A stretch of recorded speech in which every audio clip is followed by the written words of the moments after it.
Okay, welcome back on a beautiful Sunday morning. I figured I wanted to touch base on the Subaru a little bit. Contrary to popular belief, I have not forgotten about it. I didn't move it though, because it was over there, and I needed it out of the way so I could get the Durango where it's at in front of the door by pushing it downhill, no less. So what I decided to do with this car, ultimately, is just kind of make it a fun little low-effort Japanese car for right now. It's out of the 90s. It's overall in like really good shape, and I'm tickled pink when it did run, when I drove it, because it's just how cool it is from that era. And since my kids don't care about this kind of stuff, between this and the Camaro, I'm perfectly content with keeping these indefinitely, as well as the GTO and the Durango, because if you're an adult like myself, you know that car payments get old.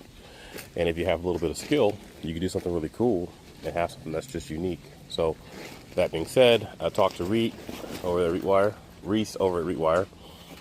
I got a cool air freshener, check that out.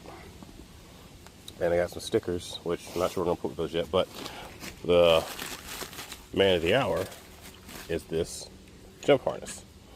So what this is this is the jump harness kit to put an EZ30D. That's a flat 6 in this car. The flat 6 is about the same era, so to speak, early 2000s, late 90s. And from what I understand, the EZ30D bolts right into this car using the same motor mounts, same accessories, AC compressor, all of that. The biggest challenge is the wiring harness adapter, which I have, and a standing loan, which, if you remember back when we stopped working on this thing, we also have a Reetwire standalone system. And there's another company I can reach out to get a second or third party knock sensor set up, which will work with the ECU, because it's, mega squirt ultimately, so we're able to, change it a little bit as needed to make it as comprehensive as possible. And that right now is the plan. I have a bunch of JDM parts like this grill and a couple other things laying around that I'll get to.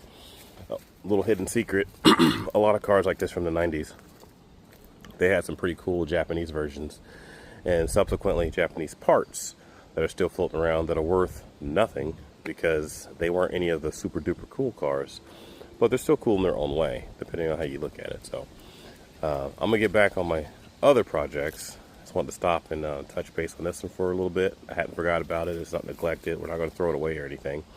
It's just really, really low on the totem pole right now.